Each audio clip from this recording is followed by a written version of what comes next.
Santos বনাম Fluminense ম্যাচে Neymar ও Thiago silver হাতাহাতি ও ধাক্কাধাক্কি, বন্ধু বনে গেল শত্রু।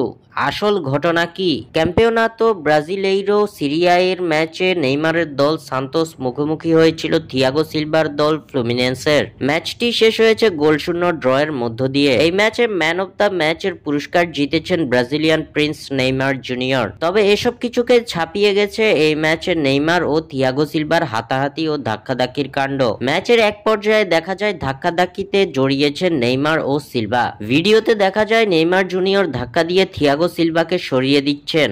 পরক্ষণে সিলভাও ধাক্কা দিচ্ছেন নেইমারকে। এক পর্যায়ে নেইমার হাত মেলানোর জন্য বাড়িয়ে দিলেও থিয়াগো সিলভা ধাক্কা দিয়ে সরিয়ে দিয়েছেন নেইমারকে। ইতিমধ্যে সামাজিক যোগাযোগ মাধ্যমে নেইমার ও থিয়াগো সিলভার এই ভিডিওটি বেশ ভাইরাল হয়েছে। ঘনিষ্ঠ দুই বন্ধুর এমন কাণ্ডে বেশ মিশ্র প্রতিক্রিয়া দেখা গেছে সবার মাঝে। তবে ম্যাচ শেষে ম্যাচ প্রেজেন্টেশনে দুজনকে আবার মিলে যেতে দেখা যায়। দর্শক, আপনাদের কি মনে হয় নেইমার ও থিয়াগো সিলভা কি এই কাণ্ড ঘটিয়েছেন মজার ছলে, নাকি দুই বন্ধু হয়ে গেলেন শত্রু? আপনাদের মন্তব্য আমাদের কমেন্ট করে জানিয়ে দিন। স্বাক্ষর থেকে সাদবিন ইসলাম।